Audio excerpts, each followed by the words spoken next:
أعوذ بالله من الشيطان الرجيم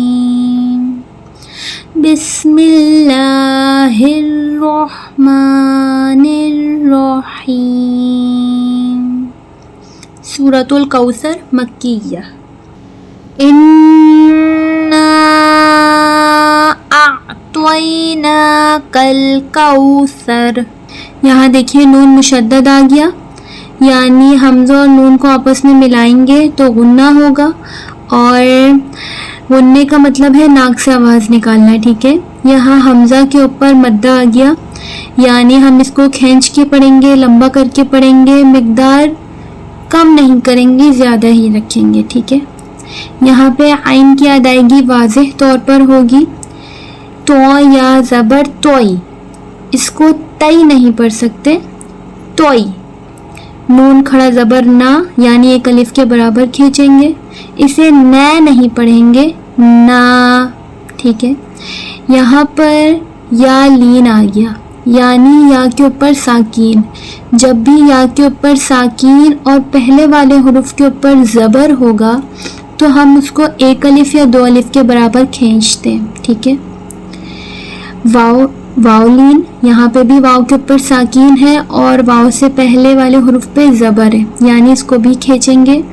और सा को हम बारीक अदा करते हैं, ठीक है. सा को हम पुर करके मोटा करके नहीं पढ़ेंगे. और सर, सा की अदायगी ज़बान को थोड़ा सा बाहर निकालते हैं, दांत से थोड़ा बाहर निकालते हैं, नरमी से अदा होता है ये. इसको स्वाद की तरह नहीं पढ़ेंगे, इसको हम स्वर नहीं पढ़ेंगे, इसको हम सीन की तरह भी सर नहीं पढ़ेंगे, इसको सर नरमी से अदा करेंगे, ठीक है. रॉ को पुर करके ही पढ़ेंगे, जबकि यहाँ पर वफ़्क हो रहा है, यहाँ पर रॉ साकीन बन रहा है, लेकिन क्योंकि रॉ के ऊपर ज़बर है इसलिए रॉ को हम साकीन में भी पुर करके पढ़ेंगे. तो क्या बन गया, कौसर. कौसर, सा को नरमी से, रॉ को पुर करके, वावलीन एक अलिफ के बराबर खींचेंगे, कौसर. यहाँ पे गुन्ना करेंगे और खींचेंगे, इन्ना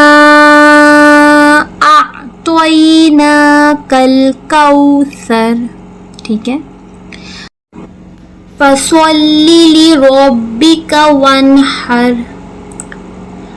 सौद को हम हमेशा पुर करके पढ़ते हैं, मोटा करके पढ़ते हैं, क्योंकि सौद हुर्फ मुस्तालिया में से है, ठीक है. इसको हम फसल्ली नहीं पढ़ सकते, सीन की आवाज़ नहीं निकलेगी और ना ही सा की आवाज़ निकलेगी, स्वाद की आवाज़ निकलेगी, ठीक है. फसल्ली, रो और बा को आपस में मिलाएंगे क्योंकि बा मुशद्दद आ गया, और जब हम मिलाएंगे तो हम मजबूती के साथ पढ़ेंगे, बा की आवाज़ क्लियर प्रोनाउंस करेंगे. रब्बिका, रब्बिका, रो को पुर करके मोटा करके ही पढ़ेंगे, ठीक है.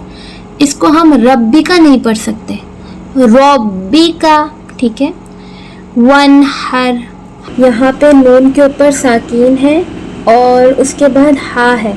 नून साकीन के बाद हा इस बात की तरफ इशारा कर रहा है कि हम यहाँ पर इजहार करेंगे, यानी हम यहाँ पर नून पे किसी किस्म का गुन्ना नहीं करेंगे और नून की आवाज़ को क्लियर प्रोनाउंस करेंगे, ठीक है. हा वसअत हलक से अदा होगा, यानी हलक के दरमियान से.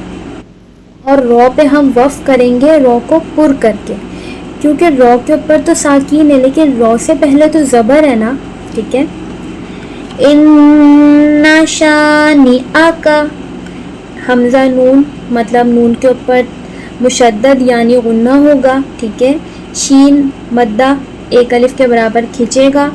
नी आ का, तीनों पे हरकत है, ठीक है, ज़बर ज़ेर की, यानी ये तीनों एक मिकदार में पढ़े जाएंगे, ना ज़्यादा खींचेंगे ना ज़्यादा इनकी मिकदार कम होगी, ठीक है, एक बराबर पढ़ेंगे. निआ का हुवल, ये हा है, ठीक है, इसको हम भारी पढ़ते हैं, इसको हम हुवल हुवल हुवल नहीं पढ़ सकते, इसको हम भारी करके हुवल. अब तर, با پہ قلقلہ کریں گے. کل کے سبق میں بھی میں نے بتایا تھا کہ قلقلہ کے 5 لیٹرز ہوتے ہیں، قاف، تو، با، جیم، دال. با آ گیا یعنی قلقلہ لیٹرز میں سے ہے، با پہ قلقلہ کریں گے.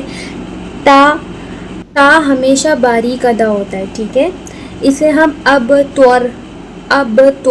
طور نہیں پڑھ سکتے، اس کو ہم تر پڑھیں گے، ٹھیک ہے. تا ہمیشہ باریک ادا ہوتا ہے اور رو کو ہم پر کر کے پڑھیں گے کیونکہ رو کے اوپر پیش ہے، ٹھیک ہے. رو کو ساکین کریں گے وف کی وجہ سے، لیکن ہم اسے ایسے پڑھیں گے اب تر. یاد رکھیں رو کو موٹا کرنے کے چکر میں تا کی آواز تو میں کنورٹ نہ ہو جائے. تا کو باریک ادا کریں گے اور رو کو موٹا ادا کریں گے. اب تر. ترجمہ: اے نبی صلی اللہ علیہ وآلہ وسلم، ہم نے تم کو کوثر یعنی بہت زیادہ بھلائی عطا فرمائی، تو اپنے رب کے لیے نماز پڑھا کرو اور قربانی کیا کرو، کچھ شک نہیں کہ تمہارا دشمن ہی بے نام رہے گا.